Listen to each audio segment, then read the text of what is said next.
and welcome to the Off Script podcast with Pastor Jared. I want to talk to you today about something a little on the positive side. The SBC Annual Convention just happened about a week ago, and there's obviously things that people were pleased about and upset about. It's always going to happen when there's a business meeting with 15,000 people. All right, most churches have business meetings of 100 people, and they're much less organized and much more fighting than what they pulled off with 15,000. So anyway, there are things that I wish were done, a little bit clearly and better about the convention. Obviously, I would have loved to seen critical race theory named in the resolution. It was described but not named. But that's not really what I'm here today to do. I want to talk to you about the vision that was cast by Ronnie Floyd called Vision 2025. And this was something that he put together that he believed was really what the SBC needs as its focus for the next few years. A vision is it's kind of become a buzzword, but basically it's just a picture of the future that you want to shoot for. And there's a little thing called end visioning that I've done before, and I find it to be pretty helpful. You essentially put the vision out there. Here's where we want to go. Here's what we want to do as an organization, as a church, as a ministry. You put the picture, you paint the picture out there at the end, and then you start working backwards and say, yeah, okay, but how do we do that? Okay, so it's kind of like the Michael Scott plan. We're going to save the company in 40 days. 40 days, we're going to turn this company around. All right, day 39, what do we got? There's some truth to that, though. You just have to have those steps in between figured out.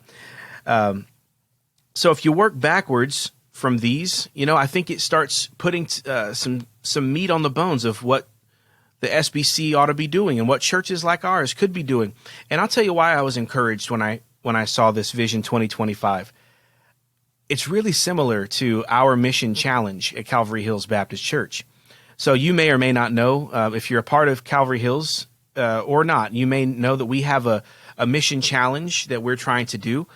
It's a vision piece for us to keep us on track, to keep us striving for something. I'll just give you a quick rundown of what that is. So we are trying to quarterly do an event that puts us in the presence of unbelievers in our community, a community-based event, at least quarterly. We can be more, where the goal is for believers to be rubbing shoulders with unbelievers. Okay, that's number one. Yearly, we're trying to put in front of our church that we ought to be individually leading one person to Christ yearly. As a member of the church, you should make that the goal of your life, that every year you lead one person to faith in Jesus Christ through your personal witness. Starting to think that that's actually real and possible, and that's a goal that we should have. So that's another one. Also, that annually we would like to be taking at least one mission trip, getting outside of our community and focusing on what God is doing somewhere else in the USA, somewhere else in the world. And so we've kind of made India our personal goal of where we can get to. And we've looked at other trips as well, shorter trips, but the goal is that we be personally involved in India. So that's another one. Every 2 years, we'd like to be making some concrete investment in a church plant or a church revitalization here in the local area or somewhere in the United States. Participating in helping churches get up and get going, new churches or dying churches, just every 2 years being a help. Every 5 years, we'd like to see someone coming out of our congregation with the call of God on their life to either be a pastor or a missionary. And so I think a healthy church is pumping out called people for ministry. And so we'd like to see that. It could be any time, but every 5 years is the target goal, just to know we're on track. And then every 7 years, we'd like to be starting a new church plant or adopting a dying church as the primary mother church ourselves, to make sure that we're a reproducing, multiplying church. All right, so that's the 7-year picture of what our church is up to. And so when they gave Vision 2025 for the convention, I thought, there's a lot of good in there that I want to talk about. So here it is. There's 5 points, and then 1 point was added live at the convention. But I'll give you the 5 as given by Dr. Ronnie Floyd to the SBC convention. And this was a challenge to all SBC churches. So just know, just because they say it don't mean we have to do it. But I'm not going to be prideful, and if they do something that's worth celebrating, I'm not going to pretend it didn't happen. Okay, so I want to look at this because I thought it was good. Point number one was increase our total number of full-time, fully funded missionaries by a net gain of 500, giving us 4,200 full-time, fully funded missionaries through the IMB. If you're not really familiar with Southern Baptist life, the IMB is our International Mission Board. It's how we send fully funded missionaries across the globe to share the gospel and plant churches all over. So every year people retire or they come off the field for various health reasons. And so a net gain of 500 is actually adding more than 500 over that time period because people leave the field. So the point is a net gain of 500, which would get us up to 4,200 full-time, fully funded missionaries. Okay, I think that's a wonderful goal. Who doesn't want to add more fully funded missionaries to the field? All right, so that's number one. Number two, add 6,000 new churches to our Southern Baptist family, giving us more than 50,000 churches.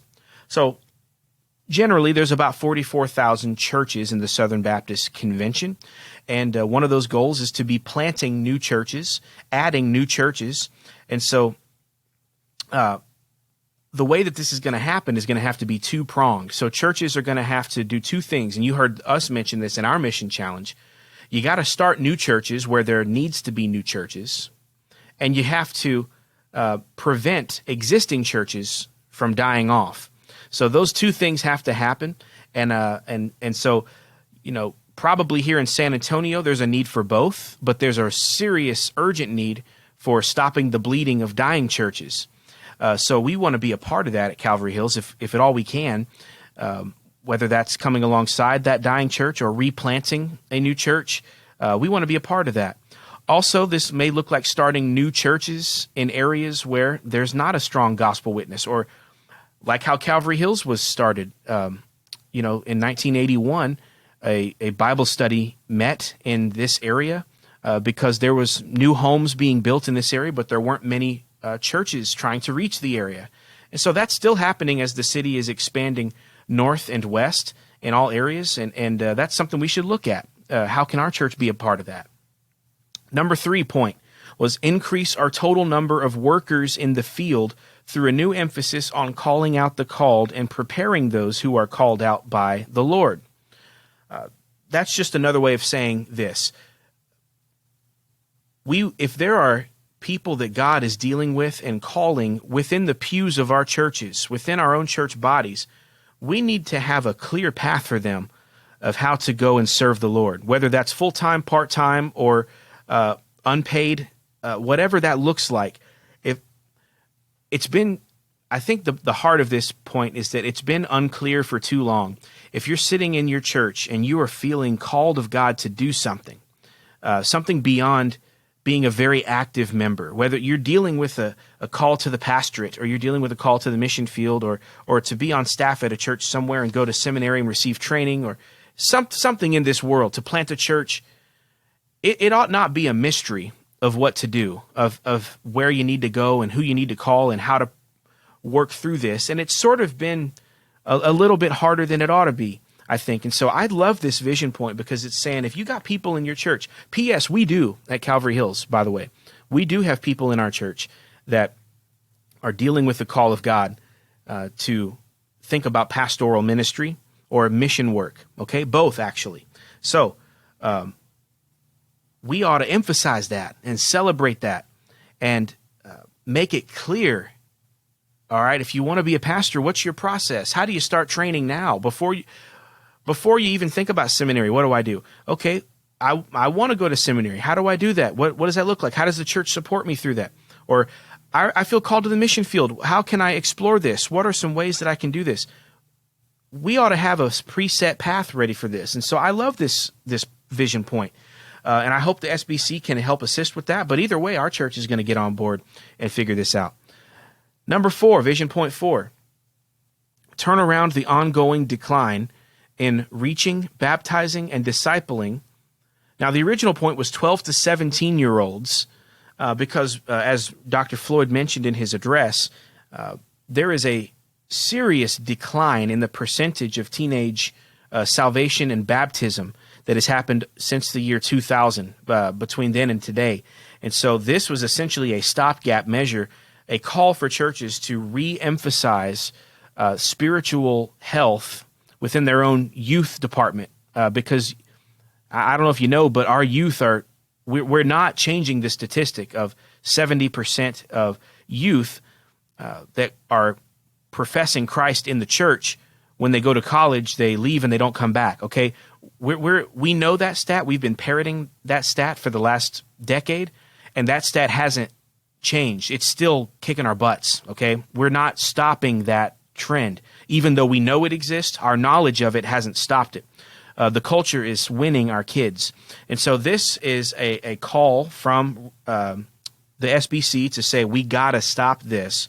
And so actually at the convention, there was an amendment made which passed to just go ahead and say all children's ministry as well. So children and youth. So birth through age 17 needs to get a new emphasis in your church.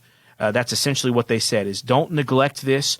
In fact, prioritize it, because the numbers are scary. They're dropping quickly, our kids. And so that's a who would not want to hear that challenge? Let's take that challenge and re-up on our commitment to our own kids. Okay, so that was number 4. Number 5 was to increase the annual giving in successive years to reach and surpass $500 million given through the cooperative program to achieve Great Commission goals. So the cooperative program is the financial machine of the SBC. So churches usually, like our church, gives a percentage of their budget to the cooperative program, and the cooperative program is split off into all sorts of different things. So that would include, your state convention, the IMB, the North American Mission Board, the seminaries, all sorts of different split offs, Baptist colleges and things, and you can trace out each one of those. You can find where that money goes, but essentially, that is what fuels the mission efforts of the Southern Baptist Convention. And so the challenge is to increase giving through that. And so personally, our church is a pretty good giver to the Southern Baptist Convention. And so the challenge is going to be getting churches that are not involved in giving to engage this. And maybe churches that are giving like ours to consider adding a percentage, say you're 5% of your budget or 10% of your budget, bumping that up to 6 or 11, going to the Great Commission efforts of the SBC. And so we certainly can look at that. Point number 6 was added at the convention from the floor as an amendment to this, and it says, to prayerfully endeavor to eliminate all incidents of sexual abuse and racial discrimination among our churches.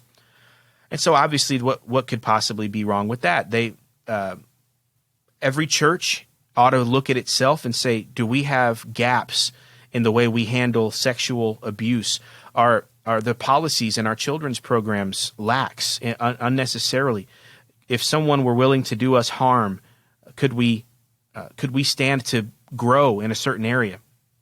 Could we increase our security and safety efforts? I know our church has used Ministry Safe, and I think there's other companies that are good as well. But are there ways that we could do better? I'll say this: it does seem strange to me that there's not a uniform standard that the SBC gives that says if you want to start your children's program or your youth program and have some unified standards. There may be, now I'll correct myself if I'm wrong, but I've not seen any uniform standards. They don't put this packet in your hand and say, here's what a good safety policy looks like. Most churches are out there drafting up their own policies and or contacting a company like Ministry Safe and saying, hey, what do you guys suggest for us? What can we do? And things like that. It would be great if there was a uniform standard handed down to churches that we could either choose to use or adjust or anything like that. That would be great. So, but I think any church could say, yeah, let's look at this. Let's constantly look at whether there's potential abuse that could happen in our church. And then racial discrimination. Obviously, that's not anything we would ever want to happen. And just because our world has gone crazy right now with a race discussion doesn't mean that it's a dumb discussion to have. If you could point out issues of discrimination anywhere in the church, we would want to know where it was and we would want to deal with it specifically and aggressively. So I don't see where any of this is a problem. And so I would actually like to commend the executive committee and Ronnie Floyd on what I think is a really good vision statement. And so there is no reason our church can't hold this up and say, yeah, let's join this. Let's participate. Let's do what they've prayerfully considered. And all of these are in response to some trend that needs to be reversed. Membership and missionaries and baptisms of teenagers and giving to the cooperative program. It's all down, it's all trending downward slowly. And so these are efforts to reverse that. Now, our church is not down in any of these areas. We're up a little bit in these things, but we're still going to participate and help as much as we possibly can. And so anyway, I just wanted to give this today to keep you in the loop of what sort of the direction of the SBC was. Again, there's always little things you can nitpick at the convention. I have mine. And I might mention those in a later podcast. But I wanted to first give you the positive, because there are lots of wonderful things about the Southern Baptist Convention. I mean, it is a big convention of churches. The last great Protestant denomination that is large enough to make a significant difference in the culture is the SBC. So it matters how we're doing. The world still cares. The news still picks up stories about what we're doing. It matters. We're a significant group. And so I hope that the SBC remains healthy for years to come, because it's been good to me in my life. And there's a lot of good that's being done through the SBC, particularly our mission work is excellent. And it would be a shame to lose that or to see decline in that. And so that's what we're going to help be a part of, is joining this effort. And so I just wanted to say great job to the SBC for Vision 2025. I really appreciated it. So that is this episode of Off Script with Pastor Jared. Tell a friend about it if you've enjoyed it. Pass it along. Share it in any way that you can. And if you're wondering how to support this podcast, how to make sure that it keeps going, well, I can tell you how to do that right now. You can send a tithe or offering to Calvary Hills Baptist Church, because they pay my bills anyway. So if you want to support this podcast, there's no Patreon. There is no real subscriber that gets extra content for money. Nothing like that. If you go to calvaryhillsbaptist.org/give and you give a gift to this church, it is supporting every ministry of this church, including this podcast. So have a wonderful day. Tell somebody about Jesus. I'll see you in church on Sunday. God bless.